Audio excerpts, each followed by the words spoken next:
We need to update the Bryceometer, okay? The Bryceometer is our confidence meter in Bryce Young, the number one overall pick, rookie quarterback for the Carolina Panthers. It hasn't moved. We're as far as we can possibly go on the Bryceometer before getting to conversations. If we go any lower, we're getting to conversations about replacing Bryce Young. I don't think we can get there. I don't think we can get there this year. So we are as far down as we can go this year, and I haven't seen anything to make us go up. So we've been chilling here. We're like 3-4 weeks just hanging out. There are two certainties in the Panthers offense this season. Dos certainties. I don't know why I randomly threw in a Spanish word, but hey, deuce. The first is the supporting cast is not good enough to let Bryce Young succeed at a high level. You can it's take your pick. The offensive line hasn't protected well enough. The receivers haven't gotten enough separation. The running game hasn't been consistent enough. The play calling hasn't been consistently effective enough. Take your pick, right? Whichever one is your favorite, say that's what's holding him back.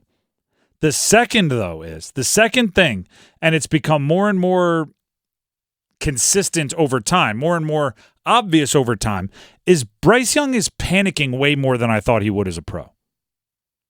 He has way more hot potato throws than I thought he would have as a pro. If you watch the game over this past weekend, it actually wasn't even a pass attempt at all. It was the throw that went backwards. So it was a fumble after review. What that was very much okay, I'm doing something here.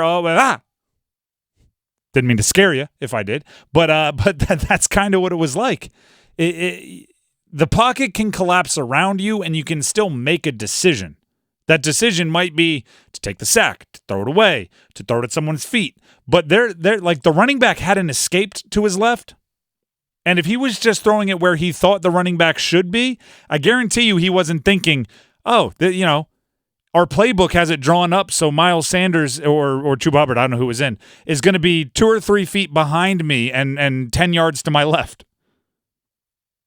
It was a panic decision. And the reason why I'm so surprised by that is I watched him for 2 years in Alabama seemingly never panic. Never. And Alabama is about as good of a test as you can possibly find without playing in the NFL for playing under pressure with a ton of eyeballs on you. Right? More fans in the stands than you do in most NFL, if not all NFL stadiums, when you're playing in the big SEC stadiums. Just as many, television fans for the big games, the Iron Bowl and those sorts of things. He played in those games and did not panic seemingly ever. His heart rate was like dum dum dum. It was just chilling. He'd be playing against Georgia, right? By the way, that Georgia defense is essentially the Eagles' defense right now. At least the names, obviously, they've gotten better. They've improved, but they're all playing in the NFL. And he was just calm, cool, collected. Now he gets the NFL, his heart rate in the pocket's like it's like he's dribbling a basketball. Let's hear from Bryce himself. He was asked if it felt better out there. Here's that interaction with the media. Did it feel better out there? Different? Yeah, we lost. We didn't do enough. Ultimately, we didn't execute when it mattered, and didn't do enough, especially consistently throughout the game, especially that first half. So, still have to keep getting better. That was not the question. I love that. The guy, he's never going to misspeak. He's got his talking points. He knows what he wants you to know, and he doesn't give a darn what questions you ask. The question was about, obviously, you don't have Frank Reich on the sideline. Did it feel different? And he went somehow into, we got to be better. We lost. We just lost again. Yeah, how can it feel any better? We lost. It could feel different. It could feel different out there. Obviously, losing kind of always comes with a special, distinct losing flavor. But when you were out there, it could feel different, which is what he was asking. But he's not going to take that bait, right? He's not going to even walk down the path of, well, we felt more loose, because then it sounds like you're also saying that you were tight playing with Frank Reich. So he just said what he wanted to say. More from Bryce Young on if there's an sense of urgency for the future of the Panthers. We're human beings. Of course, no one's happy with how things have gone. We're all competitors. It's our nature. But ultimately, we play for each other. Again, we can't control the past, but we know that there is importance in the future. There is urgency, for all of us as a team, regardless of what the outside world may think. We're going to talk about this more later on because it's not just Bryce Young related. Matter of fact, you could argue it's everyone except Bryce Young related. Bryce Young is tied to the success of the Panthers. All right? When you're the number one overall pick, if the Panthers stink for another 5 years, they're going to say, well, it's because they drafted Bryce Young number one. They traded up for Bryce Young number one overall. Like, he is tied to the success of the Panthers. So he truly is invested in next year for the Panthers. He's truly invested for the future of that team, of that franchise. He wants to get the best players around him. He wants the players that are around him to get better. Just about everybody else for the rest of this year is playing for their next contract. They are mathematically eliminated from the playoffs. They are playing for selfish reasons.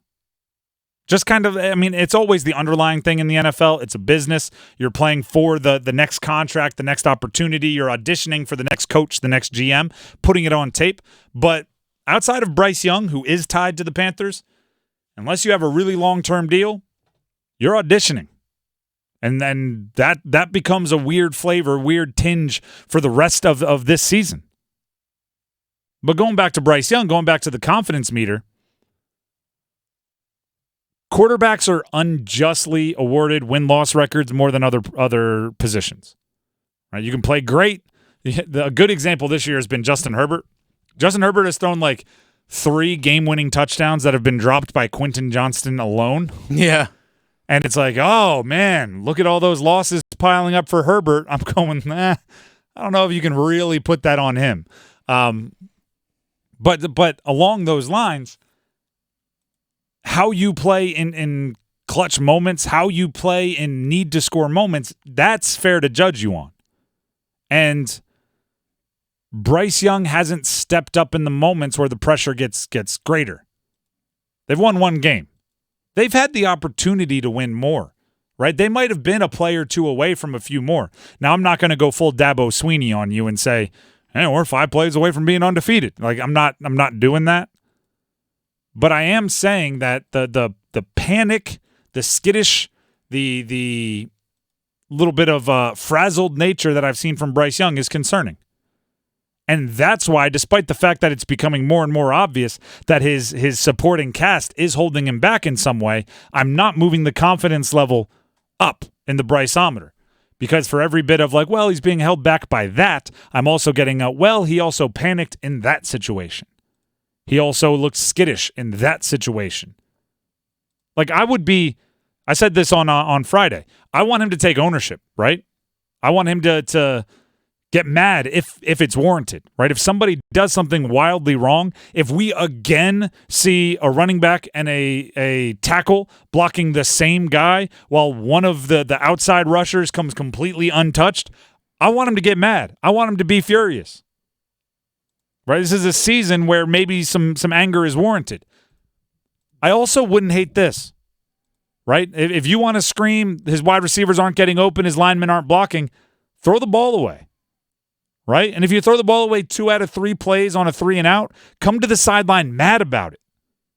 Right?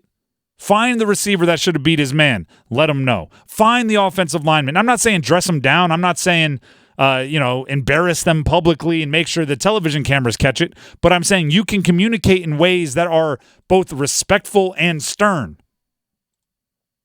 That sometimes needs to happen. And if you're going to be the quarterback, you have to own that offense. Especially as the only guy tied to the Panthers' success over the next 4 years.